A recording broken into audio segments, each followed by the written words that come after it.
नमस्कार, रेखाज रेसिपी मराठी या यूट्यूब चॅनलवर तुमचं परत एकदा स्वागत आहे।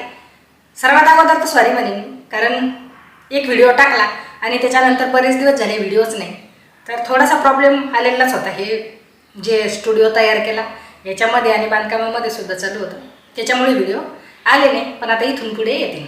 तर बऱ्याच दिवसानंतर व्हिडिओ करायचा आहे, तर थोडंसं काहीतरी वेगळं असायला पाहिजे। पोह्याचे करायचे आहे आप्पे। पोह्यापासून बरेच पदार्थ तयार होतात, तर एक एक पदार्थ पाहू आपण पुढे। थोडंसं असं सिरीज वाईज करायचं ठरलेलं आहे। पोह्याचा उपयोग केलेला आहे आज, तर पोह्याचेच आणखी पदार्थ पाहायचे। तर आजचा पहिला पदार्थ आहे तो म्हणजे पोह्याचे आप्पे। तर चला रेसिपीला सुरुवात करूया। त्याच्या अगोदर तुम्ही जर चॅनलवर नवीन असाल तर चॅनलला सबस्क्राईब करायला विसरू नका आणि बेल आयकॉन आहे ते सुद्धा प्रेस करा, जेणेकरून पुढचे जे व्हिडिओ आहे ते तुमच्यापर्यंत लवकर येतील। तर चला रेसिपीला सुरुवात करूया। सर्वात मेन पदार्थ आहे तो म्हणजे पोहे। तर हे पोहे आहे, हे जे आपण पोहे करतो त्या पद्धतीने भिजवल्यानंतर त्यातलं पाणी काढून टाकलं आणि परत थोडंसं पाणी टाकलं त्याच्यामध्ये आणि मिक्सरमध्ये बारीक करून घेतलेले आहे पाणी टाकून। तर या पद्धतीचे हे पोहे तयार होतात।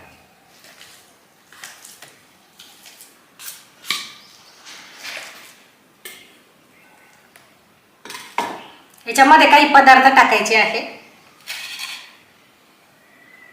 त्याच्यामध्ये असणार आहे कोथिंबीर, कांदा, टोमॅटो। तुमच्याकडे जर आणखीन भाज्या असतील तर त्या पण तुम्ही इथे वापरू शकता। आणि एक वाटी घेतलेला आहे रवा। तर हे जे सर्व जिन्स आहे हे याच्यामध्ये टाकून घ्यायचे।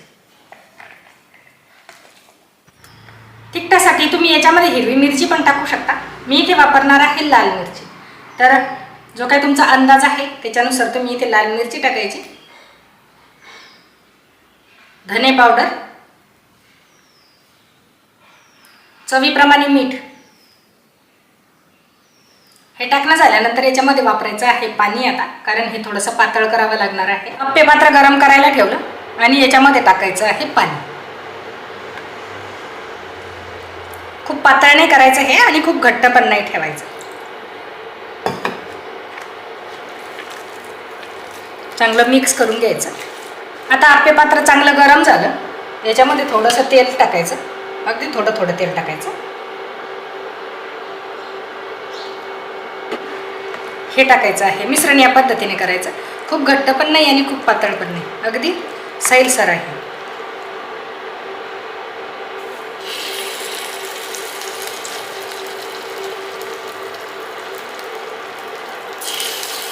त्यावर झाकण ठेवायचं आणि मंद आचेवर शिजवून घ्यायचे चांगले ते। आता हे चांगल्या पद्धतीने झालेले आहे, याला पलटवून घ्यायचं।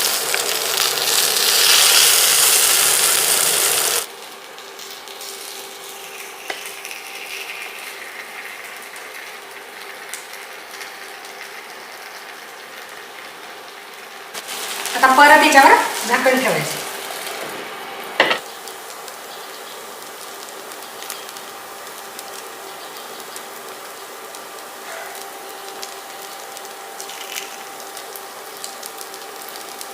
तर आप्पे झाले तयार। जे डाळीचे आप्पे असतात ते थोडे कडक होतात, तर हे पोह्याचे आप्पे आहे हे खूप कडक नाही होत, तर थोडे मऊ राहतात। ओढून दाखवते, खूप छान असे आप्पे तयार होतात। करताना फक्त छोटे छोटे करायचे, खूप मोठे जर केले तर आतून कच्चे राहण्याची शक्यता असते। तर या पद्धतीने आप्पा आपला तयार झाला।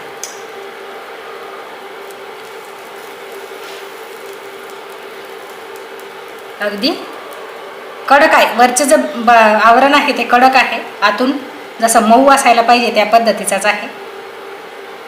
तर एकदा तुम्ही नक्की ट्राय करून पहा, नक्कीच आवडणारा पदार्थ आहे आणि हेल्दी आहे। तर हा व्हिडिओ तुम्हाला कसा वाटला कमेंटमध्ये नक्की सांगा। चॅनलवर नवीन असाल तर चॅनलला सबस्क्राईब करा। भेटू परत पुढील व्हिडिओमध्ये, तोपर्यंत धन्यवाद।